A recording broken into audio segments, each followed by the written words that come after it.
pounding on the door jolted Jake awake. He sat up in bed, blinking in confusion at the early morning darkness outside his window. More loud bangs echoed through the small house. "Jake, open up!" his dad's voice bellowed. Jake stumbled out of his room, nearly tripping over the sagging floorboards in the hallway.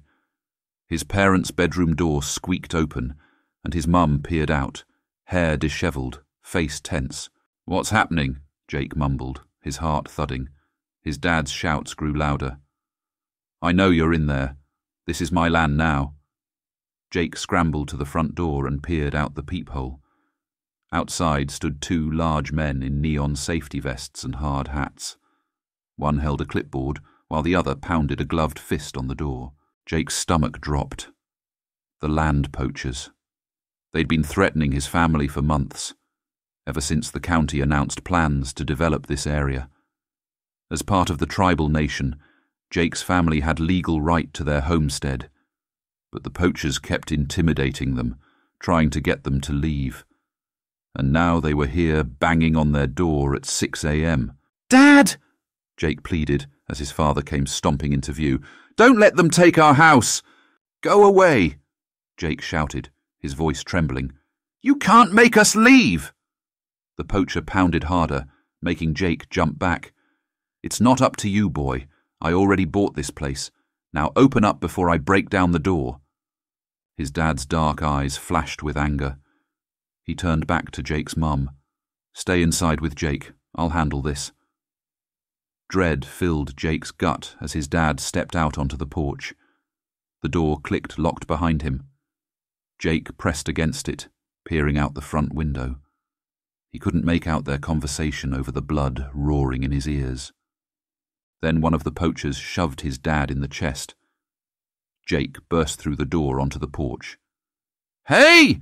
Don't touch my dad!" The poacher whipped around, lips curled in a snarl.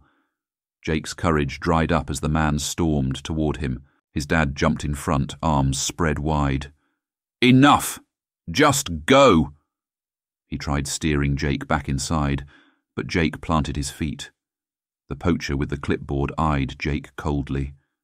"We have legal claim to this property now, and we aim to start demolition today, so I suggest you take your boy and get off this land while you still can." Demolition. Today. Panic rose in Jake's chest. "Dad, we can't—" "Go inside, Jake," his dad ordered quietly. Jake choked back tears, watching helplessly as his dad argued more with the men, but eventually his dad's shoulders slumped in defeat. He came back in, face etched with grief. "We've got no choice," he muttered. "We'll have to leave." Jake whipped around to face him. "What? No! I can stop them, Dad. Just let me try." His mum wrapped her arms around herself. "Oh, Jake, they've already made up their minds. What can we possibly do?" Jake balled his fists, thinking fast. There had to be a way. If only they had more time.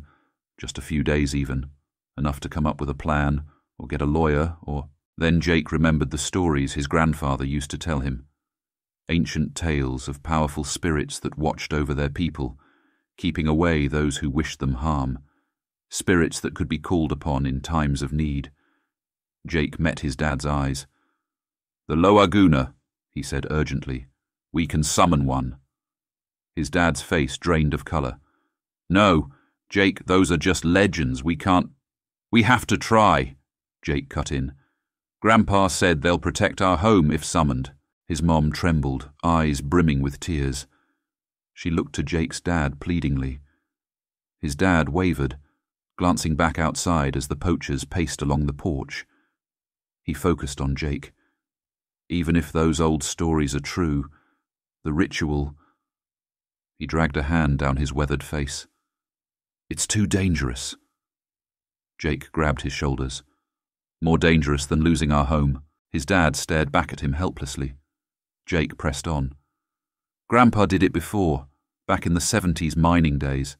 He told me so himself. I know I can do it." Jake squeezed his dad's arms, voice turning desperate. "What other choice do we have?" His dad looked away, agony carved across his features. Finally, he met Jake's determined gaze and gave a single nod. Jake let out a breath. "Tell me what I need to do." Jake pedaled his bike fiercely through the quiet neighborhood, his backpack rattling with supplies. The reddish hue of the canyon walls intensified as the sun crept above the horizon. His muscles burned as he rode up the twisting mountain path to the secluded cave near the peak.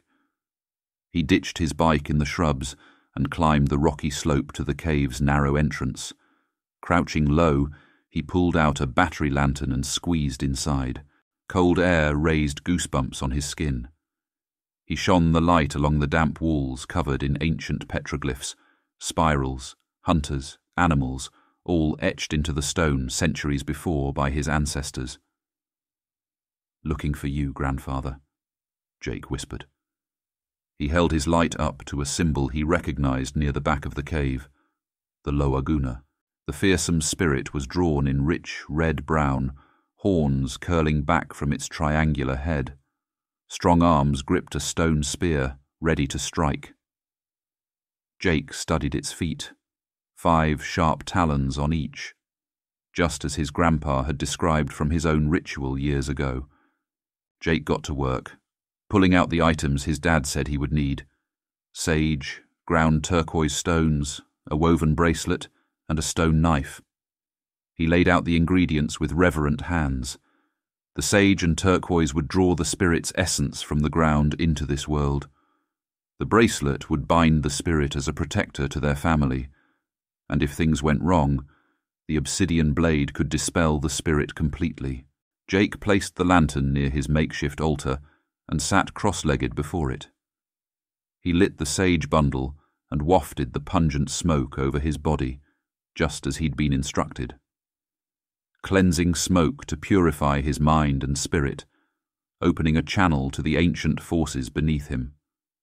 Jake closed his eyes, chanting the words his grandfather had once invoked here in this very cave. The archaic syllables echoed eerily around him.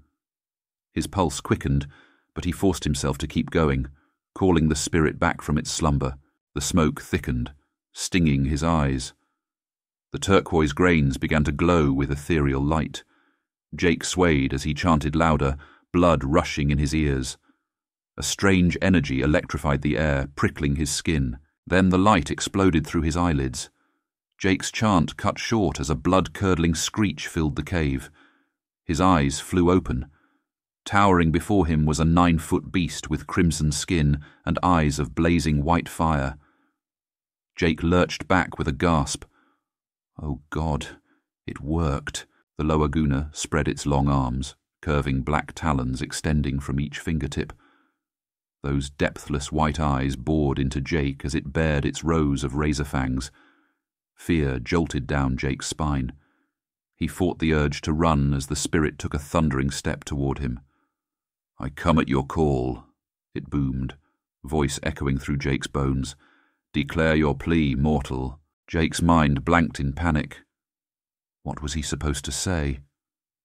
Sweat dripped down his temple as the spirit's hot breath blasted his face. Jake licked dry lips. "I need your protection. For my family. These land poachers are trying to destroy our home." The spirit leaned closer with a guttural snarl, muscles coiling beneath its charred flesh. Jake's courage wavered. "And you shall have it," the spirit roared. It swiped a taloned hand over the altar, grabbing up fistfuls of smoking sage and crushed turquoise. It inhaled deeply, veins flaring across its arms and neck as it consumed the offering. Then it turned those hollow eyes back to Jake. "Your plea has awakened me. Now bind me to your service." It took Jake a second to comprehend its demand. Then he remembered. The bracelet. With trembling fingers, Jake lifted the woven band. Jake extended the bracelet toward the hulking creature. The lowa'guna snatched it in one swift movement, wrapping the band around its thick wrist. It pressed a talon into its own crimson flesh, black blood oozing from the wound. "By my blood I bind myself to you," it proclaimed. With one sharp talon it sliced Jake's palm. Jake winced but didn't pull back. "And by your blood I bind myself to obey your plea," the spirit finished. It clasped Jake's hand tight. Searing heat coursed through Jake's body as their blood mixed. An electric jolt flashed down his spine and exploded behind his eyes. Jake's knees gave out. His vision faded in and out. Strange whispers swirled around him, like ghostly tendrils coiling into his mind. When his senses came back, the spirit loomed over him, an eager grin stretching its muzzle. It flexed its deadly claws. "It is done. Lead me now to your enemies." Jake braced a hand against the cold cave wall to stand on shaky legs. He faced the beast's wild white eyes. "Come with me," Jake said. Making sure he had the obsidian blade tucked in his pack, he led the lowa'guna out of the cave. As they descended the mountain path, adrenaline flooded Jake's limbs, half excitement, half creeping dread. He rubbed his palm, the gash already clotting over. The spirit's presence at his back radiated scorching heat. This had better work. They approached his house through the woods. Jake signaled the spirit to stop when he spotted the two land poachers standing out front again, hammering property permit signs into the dirt. Jake pointed. "Those are the ones trying to steal our ancestral land. Chase them off, but try not to severely harm them." He looked up uncertainly. "Okay?" The spirit's eyes flashed with savage delight. It lurched toward the men, pine needles crackling under its feet. Jake crept behind a nearby cedar, peeking around as the spirit descended on his front yard. The poachers didn't notice it at first over the din of their hammering. Without warning, the beast ripped the tool from the first man's hands, spikes of wood exploding through the air. Both men shrieked, scrambling back. Their hysterical cries melted together as they gaped up at the monstrous creature. "What the—" one choked out. The spirit kicked over their truck in one move. It towered over them, red muscles rippling beneath taut flesh. "Leave this land at once!" it roared. The men stumbled over themselves, trying to flee down the dirt road. As their crunching footsteps faded, Jake slowly emerged from hiding. His mum ran out of the house, panic written across her face. "Jake, what's happening?" His dad followed, jaw dropping as he took in the sight of the spirit. "My God," he breathed. "You really did it." That night, Jake tossed and turned, vivid nightmares plaguing him. Echoes of screams and savage roars blended with visions of blood and sharp talons reaching for him through swirling darkness. He jerked awake just past midnight, coated in sweat. Through his window he could see the spirit's hulking form standing guard at the forest's edge, eyes smouldering out at the main road, waiting for any sign of the poacher's return. Over the next week, the creature kept constant watch over their home. Whenever anyone approached, the spirit would emerge roaring from the trees, sending them fleeing. Jake's family kept their wary distance from the beast. The air around it remained hot and crackling like a living aura. Its piercing gaze followed Jake whenever they crossed paths. Jake could feel his blood pulsing in tune to the spirit's presence, as though linked by an invisible tether. Their lives were fused together now. His parents whispered arguments Jake wasn't meant to overhear, his dad insisting they send the creature back to spare anyone else harm, his mum refusing to lose their only protection against the poachers. Jake remained torn. He just needed the spirit here long enough for his family to file an injunction against the poachers. Just a few more days. Then the lowa'guna could go back into hibernation, its task complete. But late one night, the thing crept unexpectedly into Jake's room. Jake bolted up with a choked cry as smouldering eyes appeared at his bedside. Adrenaline flooded his veins, even as his binding link to the spirit held him paralyzed. You're supposed to be out guarding the house," Jake managed. "The property is secure. No enemies detected," that chilling voice rasped, "and our pact has granted me time in your world." Fangs glinted in the moonlight as it grinned. "What do you want?" Jake's voice wavered. His mind raced back to all those nightmare visions.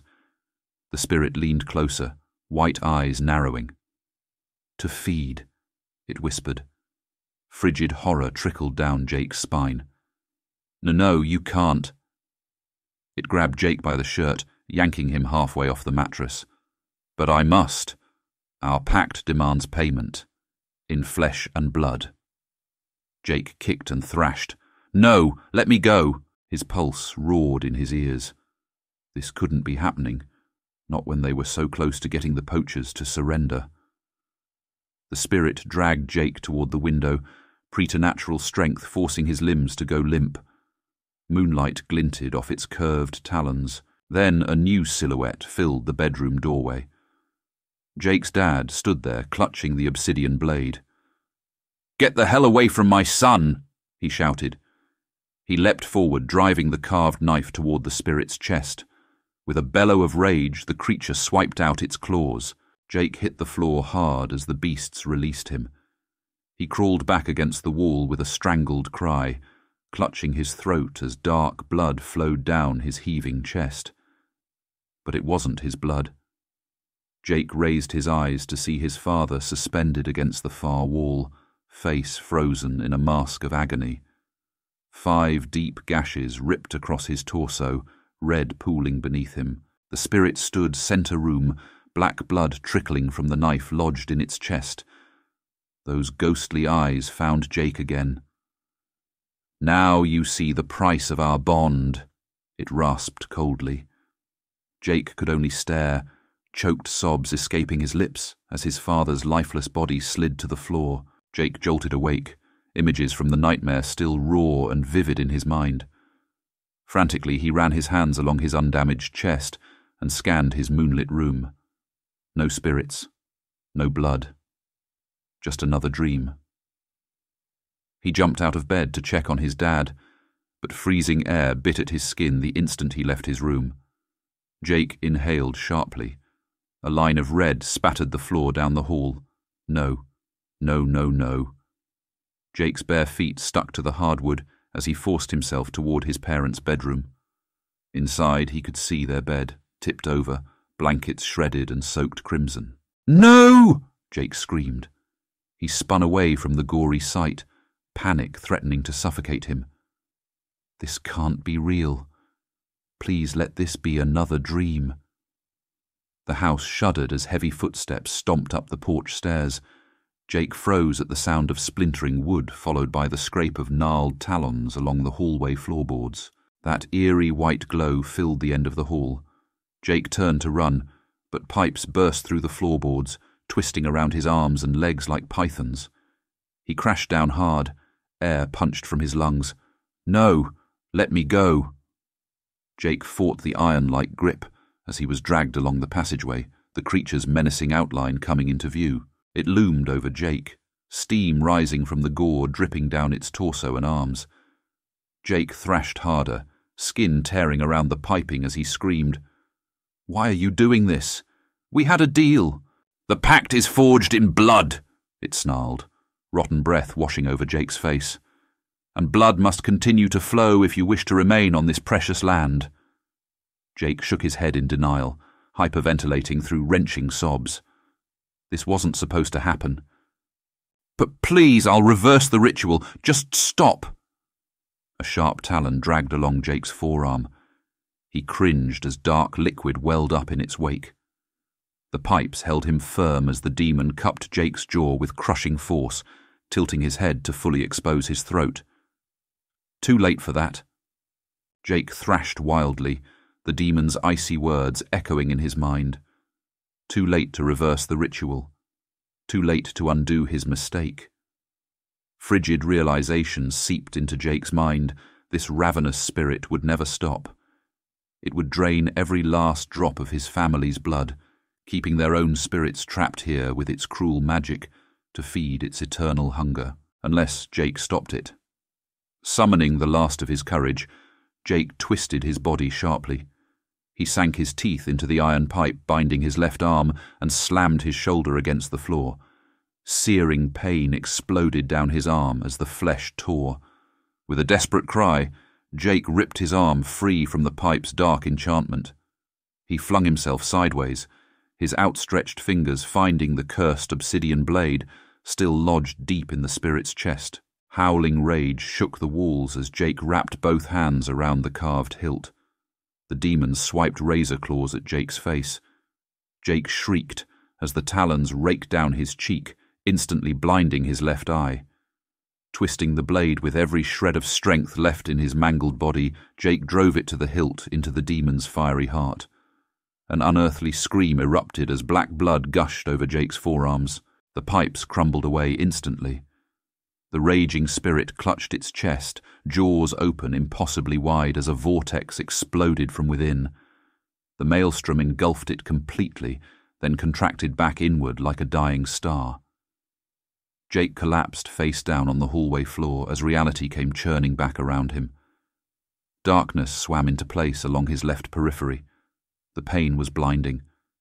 But beneath the right side of his face, Jake felt smooth, warm wood, not rusted piping, no blood-soaked carpet, only untouched floorboards, just another vision. But the nightmare wasn't over yet. Outside, Jake heard the now sickeningly familiar rumble of heavy trucks rolling down the dirt road toward his family's house, toward the waiting demon. The land poachers had returned, and they were about to walk straight into the deadly trap Jake had laid for them. He tried to scream, to warn those men away from the horror he had summoned, but his torn vocal cords produced only hoarse gasps. He could only drag his twisted body screaming silently into the final nightmare. Summoning the last dregs of strength in his battered body, Jake army-crawled down the hall. He clawed past the doorway of his parents' room, untouched by blood or gore in reality, towards the front door. He had to get there before the poachers walked blindly to their deaths.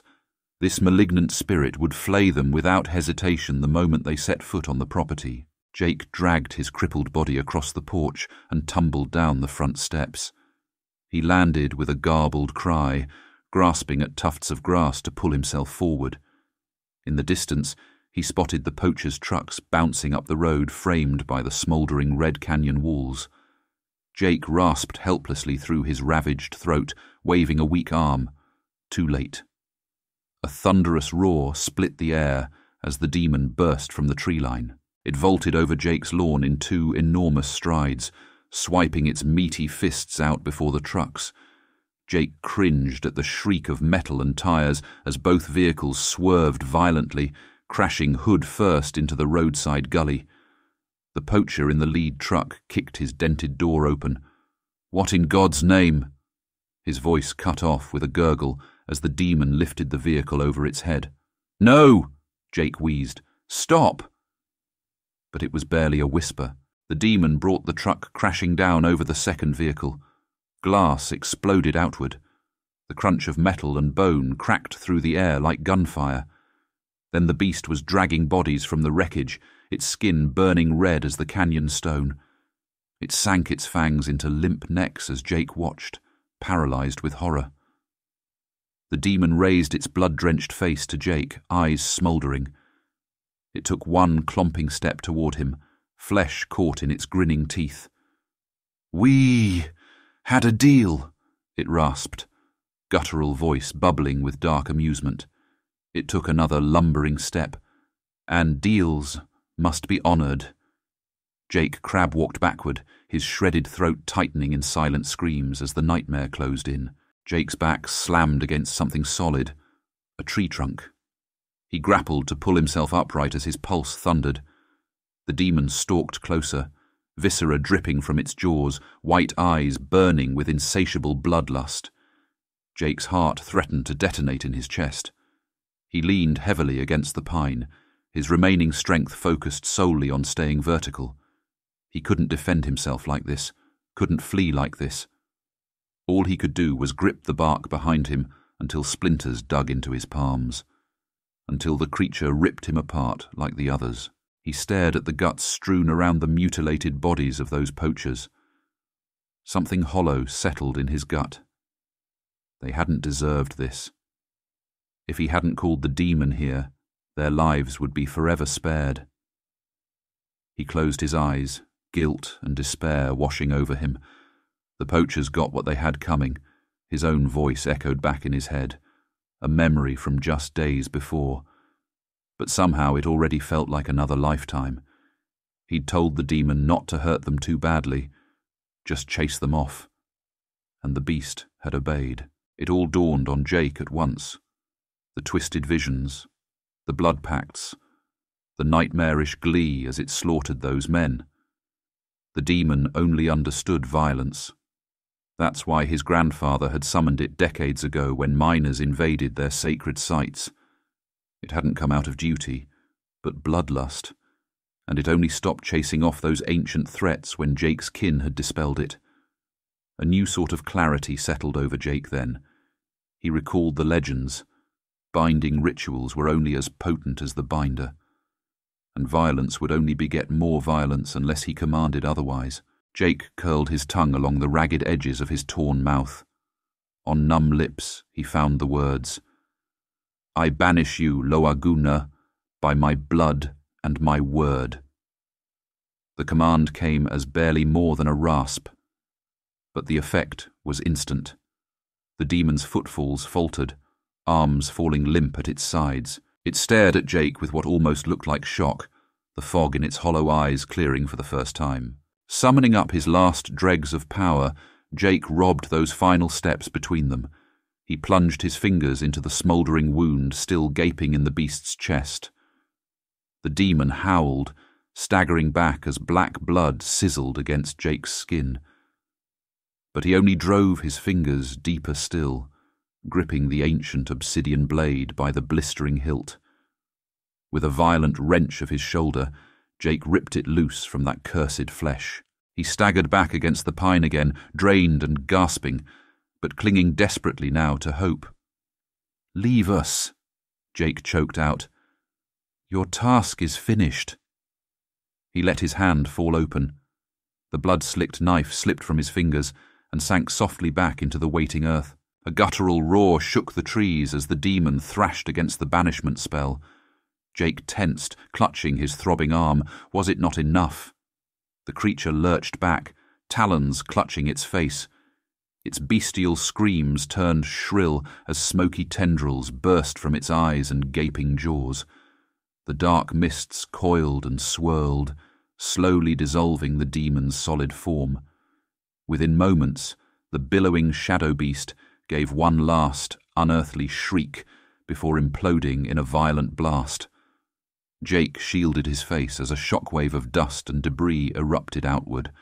A final inhuman wail echoed through the hills. Then silence. Jake squinted as the haze cleared. No sign the creature had ever stood there at all. Only faint hoof-like prints remained pressed into the soil. Relief crashed over him as he slid down the trunk. It was over. The demon banished for good. Jake let his head fall back against the bark as his adrenaline drained away. The pain set back in instantly, black moths swarming his vision. Distantly he heard his mum crying his name. Frantic footsteps pounded up the road toward him. Gentle hands gripped his shoulders, pressing something soft against his ravaged face. He forced his one good eye open to see her hovering over him, tears streaking her dust-coated cheeks. Behind her, the county sheriff's cars had arrived, bubble lights flashing mutely across the horrific scene. "Jake, oh God, you're going to be okay," his mum said shakily. "Help is coming, baby. Stay with me." Her voice faded out as unconsciousness rolled in. Jake had just enough strength left to lay his scarred hand over hers. Then the darkness rose up and claimed him. When Jake next awoke, he found himself lying in a crisp hospital bed, late morning sunlight filtering through Venetian blinds. He blinked groggily against the soft beeping of nearby monitors. A dull ache throbbed along the entire left side of his body. He turned his head to see his dad slumped in a vinyl chair, head resting against the wall as he dozed. The events leading up to this moment flickered disjointedly through Jake's weary mind. As he shifted in the bed, his dad jolted awake. Relief broke across his face when he saw Jake staring back at him. He leaned forward, eyes glimmering. "Thank God you're back with us." His dad's voice caught. "You saved us, Jake. You saved all of us." He gripped Jake's hand firmly, fresh tears carving trails down his weathered face. "I love you so damn much." Despite the pain, Jake managed a small smile. They were safe. The living nightmare was over at last.